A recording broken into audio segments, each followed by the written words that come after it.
프랑스 혁명이 터지고 나서 그 혼란한 시대에 눈부실 정도로 두각을 나타낸 한 젊은 장교, 청년 장교가 있었습니다. 바로 나폴레옹입니다.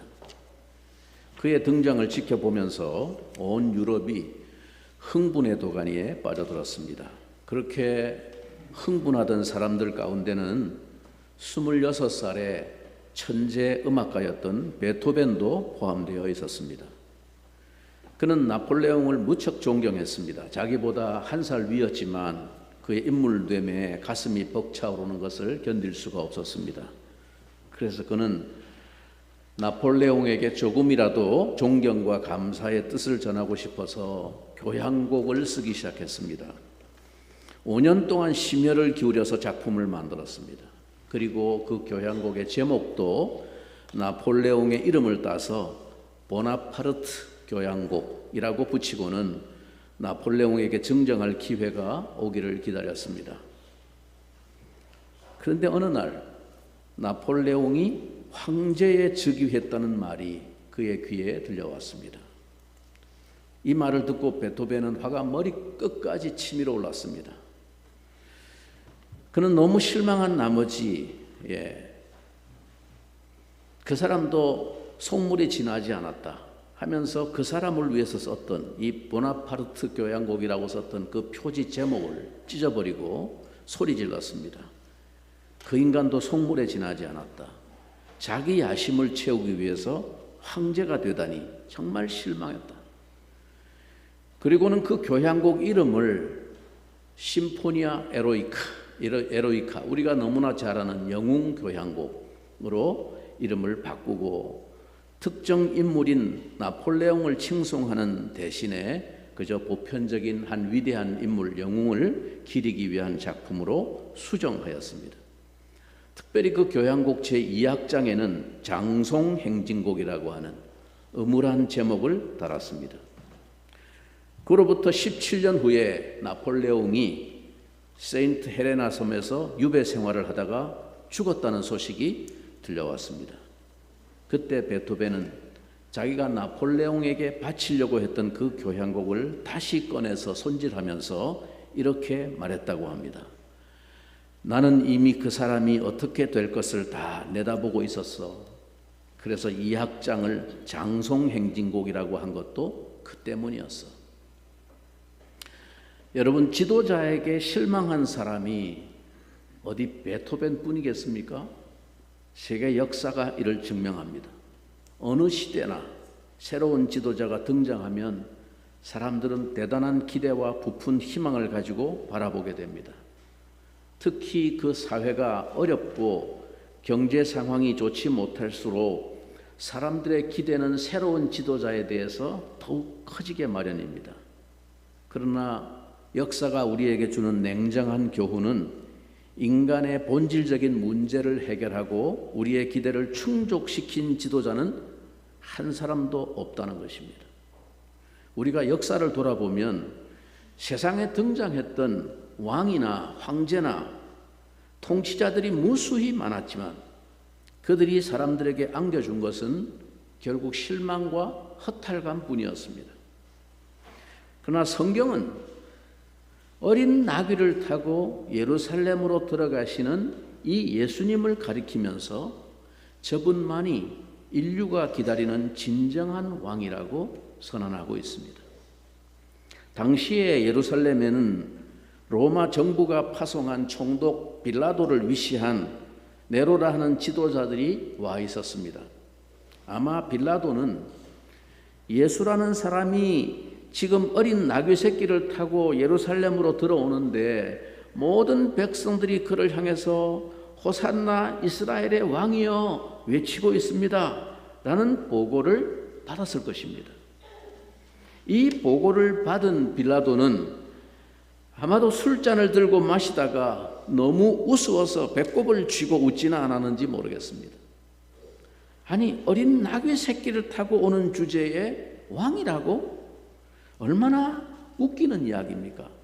우리 기독교인들은 늘 이 말씀이 어려서부터 들어온 말씀이고 아주 거룩하고 경건한 마음으로 이 말씀을 보죠. 겸손하게 나귀 새끼를 타고 예루살렘으로 입성하신 예수님, 우리를 위해 십자가를 지시려고 입성하신 예수님, 그렇게 떠올리면서 이 말을 듣기 때문에 굉장히 의미를 부여하지만, 여러분 그냥 세상 사람들의 시각을 가지고 한번 생각해 보세요. 당시에 천하를 호령하던 로마의 권세가 온 땅을 지배하고 있는 그 힘으로 세상을 다스리던 시대에 왕이라는 사람이 등장을 하는데, 어린 나귀 새끼를, 사람이 타고 다니지 않는 어린 나귀 새끼를 타고 입성을 하는데 왕이라고 그런다? 그건 뭐 경계할 가치도 없어. 그러니까 이 일이 있었는데도 빌라도가 군사들을 출동시키지 않습니다. 아무 움직임이 없어요. 그러니까 무시해도 좋을 정도로 우습게 본 것이죠. 상식적으로 생각해봐도 어린 나귀 새끼를 타고 들어가는 사람을 보고 인류가 기다리는 왕이요 구원자라고 누가 생각을 하겠습니까? 그러나 성경은 엄숙하게 증거합니다. 예수만이 진정한 왕이요 예수만이 인류의 구원자이시다, 이렇게 선언하고 있습니다. 예수님 당시에 세상을 지배하고 통치하던 로마가 내세웠던 기치는 팍스 로마나, 즉 로마의 평화라는 기치였습니다. 그런데 이 평화는 강력한 힘 아래서 유지되는 평화였습니다. 로마가 강력한 통치 아래 복종할 때만이 누릴 수 있는 그런 숨죽이고 얻는 평화였습니다. 그래서 이 평화는 실상 가짜 평화였습니다. 그러나 예수님은 온 세상의 통치자로 오셨으면서도 결코 힘으로 사람들을 압도하시지 않았습니다. 자신을 거절하고 죽이려고 하는 자들에게 자신이 그렇게 결코 허망하게 당할 만큼 만만한 존재가 아님을 힘으로 증명하지 않으셨습니다. 하나님 나라는 결코 힘으로 다스리고 군림하는 나라가 아니기 때문입니다. 예수님의 평화는 자유의 평화요 안식의 평화입니다. 사랑의 평화요 용서의 평화입니다. 그것은 가장 힘 있는 자가 자기 힘을 버리고 포기함으로써 형성되는 평화입니다. 그것은 가장 높은 자가 가장 낮은 자리로 내려가 섬김으로써 형성되는 평화입니다. 또한 그것은 가장 큰 심판을 할 자격이 있는 자가 죄인들을 대신해 죽음으로 가장 크게 용서함으로써 형성되는 평화입니다. 예수님은 이튿날, 오늘날로 하면 주일 아침에 예루살렘 성으로 올라가십니다. 베다니에 있던 예수님이, 그래서 예수님이 예루살렘 성으로 오신다는 소식을 들은 사람들이 그 귀에 마중 나와서 그분을 환영하기 시작합니다. 오늘 읽은 12절 13절 주목해 보시겠습니다.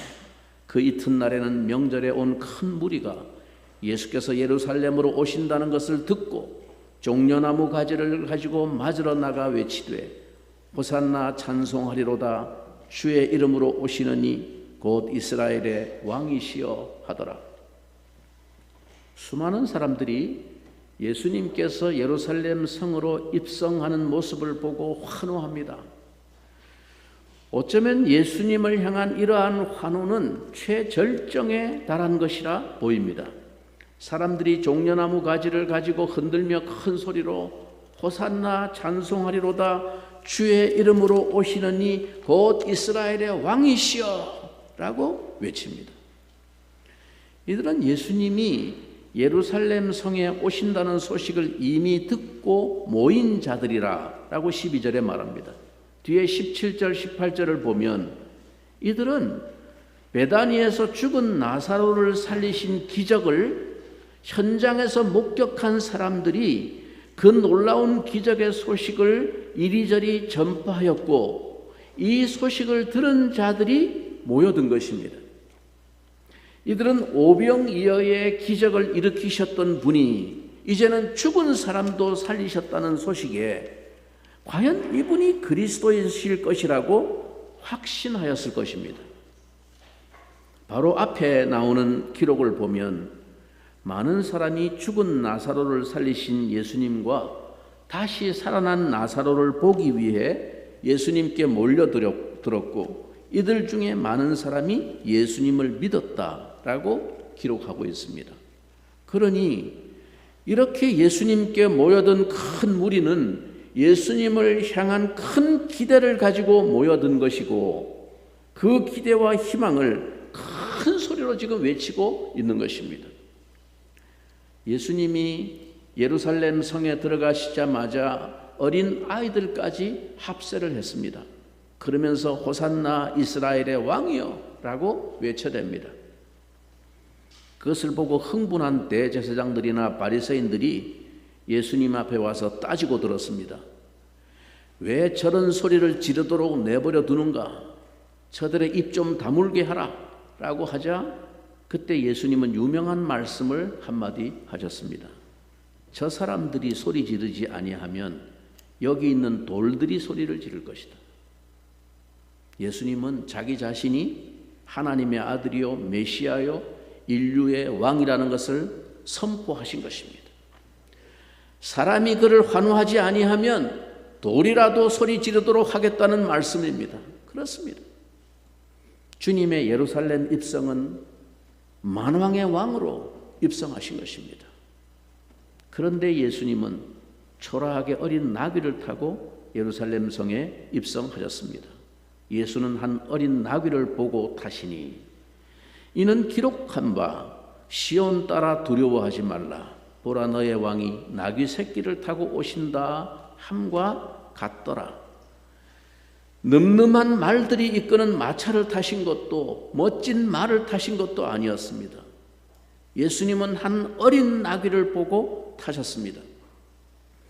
여러분 말씀드린 대로 베다니에서부터 예루살렘까지는 그리 멀지 않기 때문에 기껏해야 한 3km 정도 심리가 채 안 되는 거리이기 때문에 굳이 나귀를 타실 이유가 없었습니다.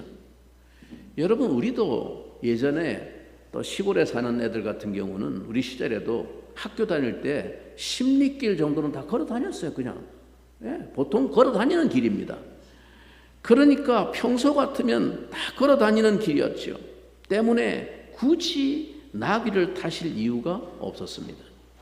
평소 같으면 늘 걸어 다니는 길인데 그래서 거의 2월절 절기를 지키기 위해서 예루살렘으로 입성하는 모든 순례자들도 다 걸어서 예루살렘에 당도했습니다. 그렇다면 예수님이 굳이 나귀를 타신 것은 아주 의도적인 선택입니다. 그것은 무리가 예수님을 왕으로 부르며 환호한 것과 관련이 있습니다. 무리의 환호에 화답하시려면 사실 예수님은 말을 타고 입성하셔야 그 환호 소리에 어울립니다. 이스라엘의 왕이시여.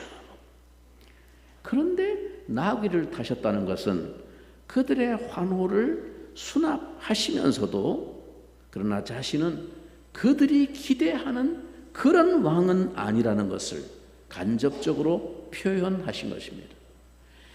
이것은 스가랴 9장 9절 구약에 나오는 시온에 따라 크게 기뻐할지어다 예루살렘에 따라 즐거이 부를지어다 보라 내 왕이 내게 임하시나니 그는 공의로우시며 구원을 베푸시며 겸손하여서 나귀를 타시나니 나귀의 작은 것 곧 나귀 새끼니라 라는 이 예언을 이루시기 위함이었는데 그리스도이시지만 겸손하게 하나님의 뜻과 계획에 순종하시는 그리스도의 모습을 잘 보여주시고 있습니다.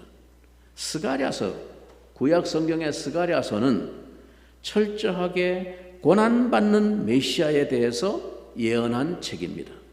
영광을 받기 전에 고난을 받으셔야 한다고 말하는 예언서입니다. 그 고난받는 메시아는 왕으로 등극하시면서도 말이 아니라 나귀를 타십니다. 무력으로 세상을 평정하는 로마와 같은 그런 왕이 아니라 겸손과 온유로 평화를 가져오는 왕임을 보여주시기 위해서입니다. 그 당시에 이 모든 일들을 보고 있던 제자들도 예수님께서 행하시는 이 일들을 잘 이해하지 못했다고 말합니다. 오늘 16절을 보면 제자들은 처음에 이 일을 깨닫지 못하였다가 예수께서 영광을 얻으신 후에야 이것이 예수께 대하여 기록된 것임과 사람들이 예수께 이같이 한 것임이 생각났더라. 당시의 예루살렘은 앞에서 우리가 살펴본 대로 공포 분위기였습니다. 유대의 지도자들은 기회만 있으면 예수님을 잡아 처치하려고 틈과 타이밍을 노리고 있었습니다. 그것을 다 알면서도 예수님은 주도적으로 자발적으로 하나님의 이 말씀을 이루고자 나귀 새끼를 타고 보란 듯이 입성하신 것입니다. 예수님은 하나님의 뜻과 때를 민감하게 알고 행하셨습니다. 며칠 후면 십자가에서 처형될 것을 알고 계셨습니다. 그러므로 처형되기 전에 특별히 자기를 죽이는 이 유대 지도자들과 유대 백성들에게 분명히 밝혀야 될 것이 하나 있었는데, 그것은 자기들이 누구를 죽였느냐 하는 것을 알도록 하는 것입니다. 예수님은 말씀에 예언된 대로 나귀 새끼를 타고 들어가심으로 자기가 바로 그 예언된 하나님의 아들이요 메시아요 인류를 구원하기 위해 오신 만왕의 왕이라는 것을 분명하게 밝히신 것입니다. 그러므로 이제 그들은 예수님을 십자가에 죽일 때 한 가지 사실은 분명히 알고 죽이는 것입니다. 이스라엘 왕을 죽이는 것입니다. 하나님의 아들을 처형하는 것입니다. 의인을 십자가에 못 박는 것입니다. 이것을 분명히 해두기 위해서 예수님은 자기의 신분을 이때 분명히 노출하셨던 것입니다. 그런데 이때 예수님은 왜 한 번도 멍에를 맨 적이 없는 어린 나귀 새끼를 타셨을까요? 율법에 따르면 제사에 쓰는 짐승은 한 번도 멍에를 메고 일을 해보지 않은 것이어야 한다고 했습니다. 하나님 앞에 드리는 제물로는 멍에를 메고 밭을 갈았거나 사람이 타고 다닌 짐승은 안 된다는 말입니다. 그래야만 하나님의 제단에 올려놓을 수 있습니다. 예수님이 예루살렘에 입성하여 자기 자신을 하나님의 거룩한 제단에 올려놓아야 했으므로 나귀 역시 아직 한 번도 사람이 타보지 아니한 새끼를 택하신 것입니다.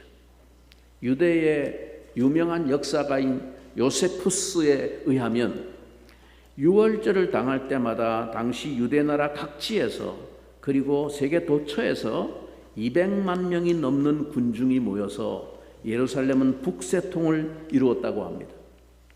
따라서 그 사람들이 다 개인적으로 제사를 드릴 수는 물리적으로 불가능합니다. 그래서 10명이나 20명 단위로 한 팀이 되어서 한 그룹이 되어서 짐승 하나와 함께 제사를 드렸다고 합니다. 그렇게 해도 이 유월절 때 성전 안에서 희생되는 짐승의 수는 25만 6천 마리에 이르렀다고 합니다. 어마어마한 짐승들이 피를 흘리고 제단에서 제물로 바쳐지는 것입니다. 이 짐승들은 유월절이 있는 그달 10일에 예루살렘 성전으로 전부 끌려갑니다. 성경에 보면 신약 성경에 예루살렘 성문 중에 양문이라고 불리는 문이 있죠, 그죠? 양문곁 베데스다 뭐 이런 말 나오죠. 양문, 그 양문이 바로 하나님 앞에 제물에 쓸 양이 입성하는 그 문이 양문입니다. 그래서 짐승들이 피를 흘리고 제물로 바쳐지는데, 이날은 예수님이 어린 나귀 새끼를 타고 예루살렘에 입성하던 바로 그날입니다. 수많은 양들이 예루살렘 성전 안으로 끌려 들어가서 따로 설치된 특별 구역에서 기다리다가 이제 그달 14일, 즉 유월절 당일이 되면 한꺼번에 다 죽임을 당해서 하나님의 제단에 제물로 올려지게 됩니다. 예수님이 십자가에서 우리를 위하여 죽으시던 바로 그날 그 양들 역시 죽임을 당하게 되어 있었습니다. 예수님은 제물로 바쳐지는 어린 양들 가운데 가장 위대한 어린 양이었습니다. 예수님은 모든 양들이 죽임을 당할 때 드디어 십자가에서 죽임을 당하심으로 마지막 유월절 양이 되셨습니다. 그분은 바로 우리를 위해 죽으신 것입니다. 그의 죽음은 대속의 제물이었습니다. 대속이란 무엇입니까? 한 사람이 다른 사람을 대신하는 것입니다. 다시 말하면 어떤 사람의 빚이나 고통을 내가 대신 당하여 그 값을 치르고 그 사람을 그 고통에서 풀어주는 것을 대속이라고 합니다. 예수님의 죽음은 바로 나의 고통과 나의 형벌, 나의 저주를 대신 받아주시고 나를 거기에서 해방시켜 주시는 대속의 죽음이었습니다. 구약의 율법에서 제사를 드릴 때는 그 제물로 바칠 희생할 제물을 이제 앞에 세워놓고 그 제사를 드리는 사람이 자기가 바칠 그 제물의 양의 머리에 손을 얹고 안수했습니다. 이게 뭘 의미합니까? 지금 이 주인의 모든 형벌과 고통과 죄를 그 희생양이 다 짊어지고 대신 죽어주는 것입니다. 그와 같이 하나님 아버지께서 그 아들을 십자가 위에서 우리 무리의 죄악을 그에게 담당시키시고 우리는 다 양 같아서 그릇 행하여 각기 제 길로 갔거늘 아버지께서는 우리 무리의 죄악을 그에게 담당시키셨도다. 이게 대속입니다. 대속의 제물로 삼으신 것이죠. 마리아의 기름 부음이 예수님의 장례를 예비함이라고 말씀하셨듯이 예수님은 이제 그 죽음을 향해 자발적으로 나아가십니다. 예수님의 죽음은 결코 실패가 아닙니다. 죽음은 끝이 아님을 이미 나사로의 이적을 통해서 보여주셨습니다. 죽는 게 끝이 아니구나. 그것은 생명의 관문이고 영광의 관문이기 때문입니다. 자신이 사는 길일 뿐 아니라 남을 살리는 길이기 때문입니다. 힘으로 군림하는 왕은 결코 남을 살릴 수 없고 오히려 타인의 생명을 해하려고 할 것입니다. 대제사장과 가룟 유다처럼 말입니다. 무리도 제자들도 당신은 예수님이 왜 나귀를 타고 입성하시는지 깨닫지 못했습니다. 이 모든 것을 알게 된 것은 예수님이 영광을 받으신 후였습니다. 즉 예수님이 십자가에 돌아가셨다가 다시 부활하신 이후에야 예수께서 어린 나귀를 타고 예루살렘 성에 입성하신 것이 바로 그 구약의 예언을 이루신 일임을 그때서야 깨달았습니다. 우리도 그럴 것입니다. 여전히 하나님의 말씀은 완성과 성취의 때를 기다리고 있습니다. 그날은 오늘 우리를 통해서 임할 것입니다. 그리고 예수님의 재림을 통해서 다 완성될 것입니다. 예수님이 이토록 열렬히 환영을 받으시게 된 데는 예수님이 나사로를 살리신 사건과 관련이 있습니다. 나사로를 무덤에서 불러내어 죽은 자 가운데서 살리실 때에 함께 있던 무리가 증언한지라 이에 무리가 예수를 맞으면 이 표적 행하심을 들었음이로라. 나사로가 소생한 사건은 표적이었습니다. 우리 역시 하나님이 죽은 영혼을 살리시는 것을 경험하고 목격한 증인들입니다. 세상을 사랑하고 자기 자신만 사랑하다가 다른 사람을 죽음에 이르게 하던 사람이 이제는 다른 사람을 사랑하고 살리는 사람이 되는 역사를 우리는 보고 경험하고 증언하고 있습니다. 그러니 우리야말로 앞장서서 예수님을 우리의 왕이시라고 부르면서 호산나 하고 찬양해야 하는 사람들입니다. 우리가 소망의 이유를 갖고 죽음을 두려워하지 않고 생명의 하나님을 찬양할 때 세상은 두려워하게 될 것입니다. 사탄은 위축될 것입니다.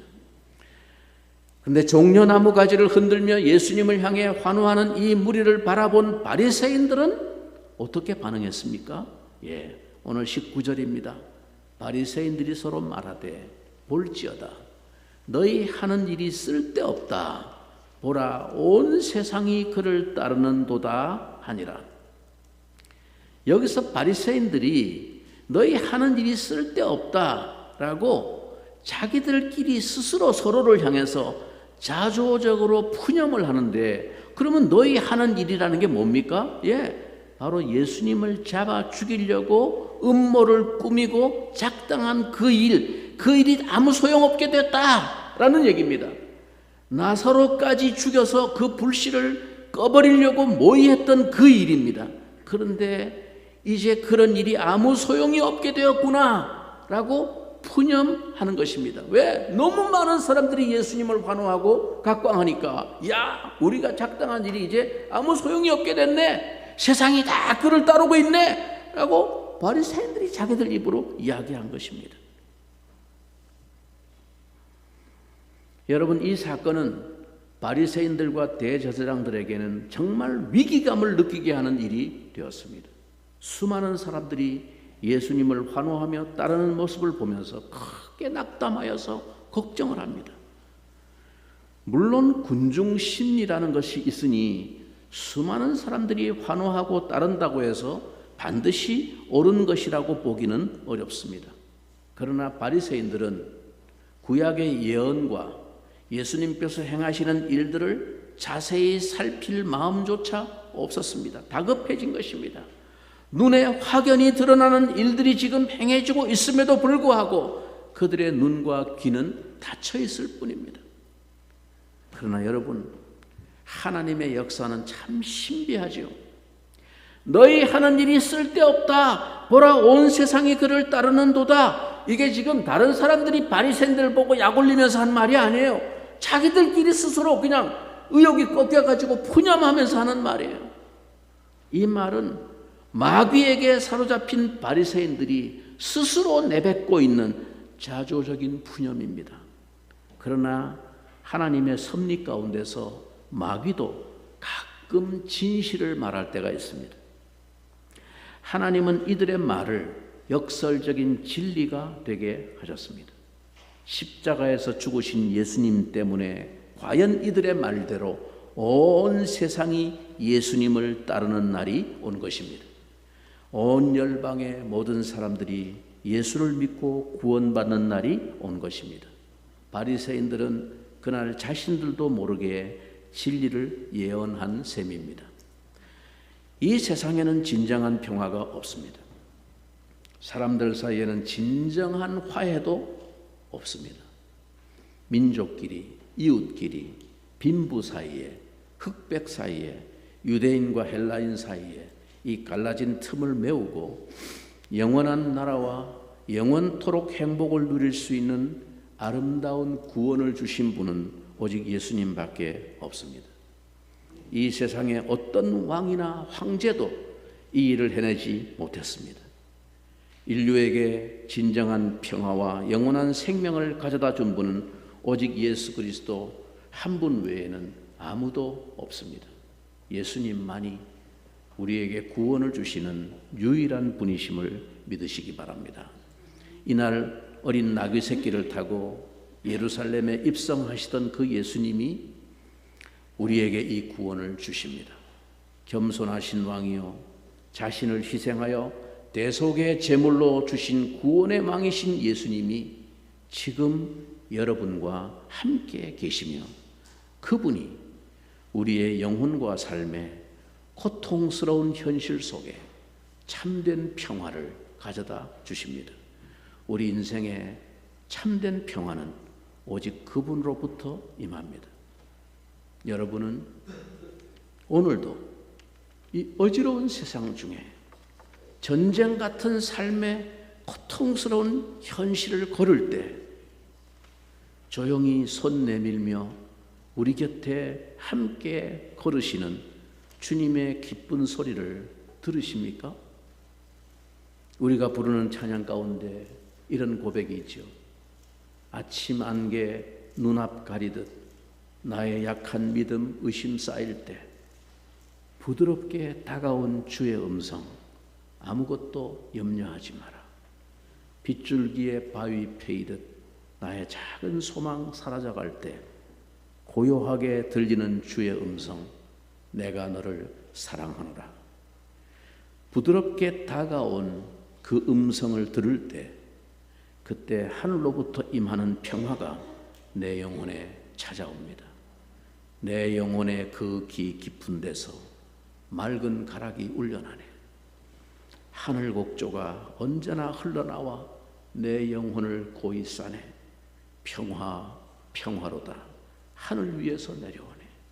그 사랑의 물결이 영원토록 내 영혼을 덮으소서. 이 평화의 왕을 여러분의 마음에 모셔드리고 이 행복을 누리는 여러분이 되시기를 주님의 이름으로 축원합니다. 이 시간 같이 한번 다시 그 주님을 마음속에 묵상하면서 우리 함께 잠시 통성으로 기도하겠습니다. 자비로우신